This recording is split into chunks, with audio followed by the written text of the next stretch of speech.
नमस्कार, मैं kidney doctor Bhandari आपका स्वागत करता हूं kidney doctor Bhandari awareness channel पर। आज हम एक प्रमुख विषय उठा रहे हैं कि अगर किसी को डायबिटीज़ है तो वो यह कैसे पता करे कि उसको कहीं किडनी की परेशानी की शुरुआत तो नहीं हो गई है। तो किडनी की डिजीज़ उन्हीं को होती है जिनके यूरिन से एल्बुमिन निकलने लगे, जिनका ब्लड प्रेशर बढ़ जाए, जिनका यूरिक एसिड बढ़ने लग जाए। ये हाई रिस्क केस हैं। और एक और ख़ास बात होती है कि इनके आँखों के पर्दों में भी बदलाव आते हैं। ये माइक्रो एंजियोपैथी होती है, यानी कि ये जहाँ पे भी माइक्रो ब्लड वेसल्स है, जैसे आँखों के पर्दे हुए, पैर की नसों का हुआ और किडनी, इन सब को डायबिटीज़ की वजह से डैमेज हो जाती है। ये क्लासिकल तरीका होता है किडनी की डिजीज़ होने का। पर एक और तरीके से किडनी खराब होती है और वो मैक्रो एंजियोपैथी होती है, माइक्रो नहीं होती है। उसके अंदर क्या होता है, जब हमारा मोटापा बढ़ता है, मोटापा बढ़ने की वजह से एडिपो जो सेल्स होते हैं वो बहुत साइज में बढ़ जाते हैं, तो फट जाते हैं। जो फैट सेल्स हैं वो भी एक लिविंग सेल ही होते हैं, जिंदा सेल होते हैं। उनके अंदर खून की वेसल्स भी होती है, ब्लड वेसल्स भी होती है। तो जब वो सेल मरते हैं तो उनको खाने के लिए डिफेंस मैकेनिज्म जो नेचुरल है, macrophage, interleukin, tumour necrosis factor, adiponectin, जिनको हम एडिपोसाइटोकाइंस भी कहते हैं, वो आके उसको खाते हैं। और जब वो खाते हैं तो वो खून की वेसल्स से जो होता है वो पूरे बॉडी में जाता है और इन्फ्लेमेशन की एक स्टेट क्रिएट करता है। ये किडनी की छलनी को ख़राब नहीं करते हैं, ये किडनी के ट्यूब्यूल को ख़राब करते हैं। और इस तरह के केसेस के अंदर कोई प्रोटीन यूरिया नहीं होने के बावजूद भी हमारी किडनी ख़राब हो सकती है। इसको पहचानने का क्या तरीका है? इसको पहचानने का तरीका, अब यूरिन में एल्बुमिन नहीं है, ऐसे केसेस के अंदर हमारे को यूरिक एसिड बढ़ता है और मोटापा बढ़ रहा होता है। और इसको कंट्रोल करना भी बहुत आसान है। अगर हमारा मोटापा चला गया और हमने फैट सेल कम हो गए तो ये रिवर्स भी हो जाती है। अब हम सवाल पर आते हैं कि अगर किसी को शुगर है तो उनमें से सिर्फ 30 से 35% लोगों को किडनी की बीमारी देखी गई है। तो वो कौन से लोग हैं जिनको ये बीमारी होती है? ये डिपेंड करता है कि कितने समय से उन्हें डायबिटीज़ है। उनकी जिनकी शुगर अनकंट्रोल्ड रहती है, बीपी अनकंट्रोल्ड रहता है, या एशियन या अफ्रीकन ओरिजिन के होते हैं, और जो तंबाकू पीते हैं या खाते हैं, नमक ज़्यादा लेते हैं, लाइफस्टाइल सीडेंटरी है, बैठे रहते हैं, ओवरवेट हो गए हैं, और जिनकी फैमिली में किडनी की डिजीज़ पहले हुई हो। तो हमें क्या करना चाहिए इससे बचने के लिए? सबसे पहले एक तो रेगुलर हेल्थ चेकअप जरूरी है।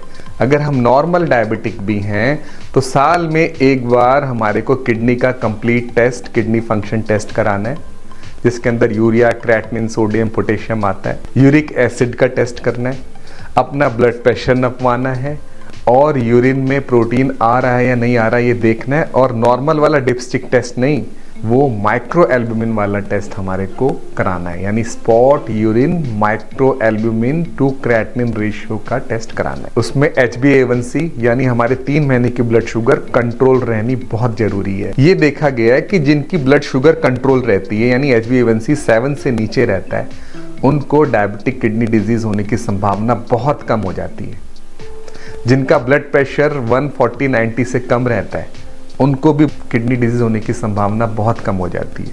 अगर किसी को प्रोटीन आने लग गया तो उसको फिर अपना ब्लड प्रेशर 135/85 से कम रखना पड़ता है, यानी 135 सिस्टोलिक और 85 इसमें डायस्टोलिक। अब सबसे महत्वपूर्ण बात कि हमारे को क्या बचाव करने, क्या सावधानी बरतनी है।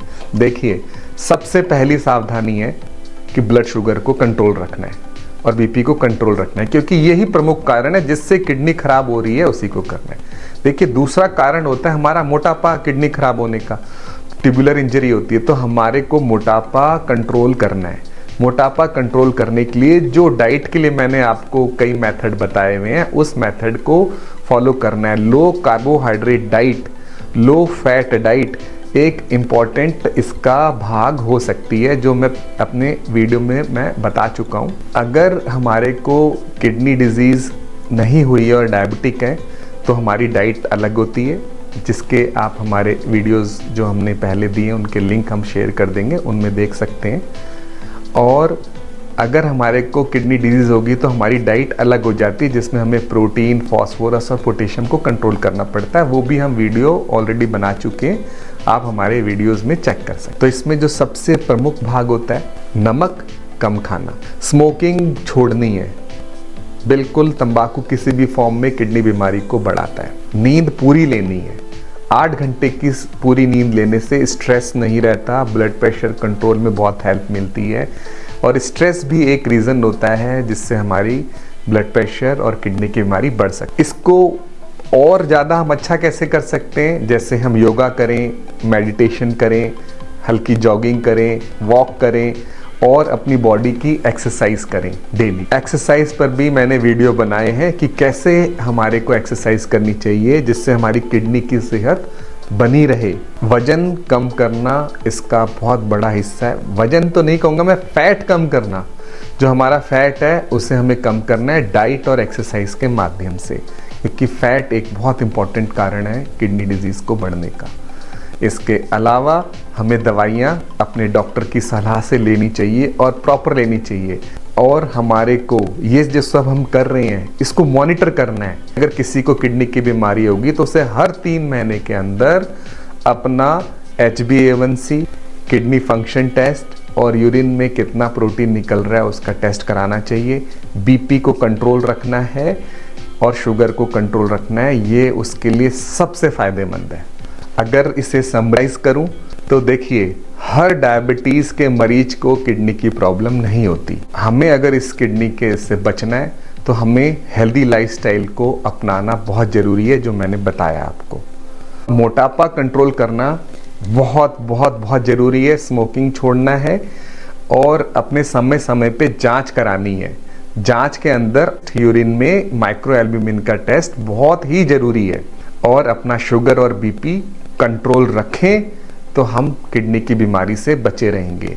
और अगर किसी को किडनी की बीमारी हो भी गई तो भी वो डायलिसिस तक नहीं जाता है, अगर वो हर चीज़ का ध्यान रखे तो। धन्यवाद।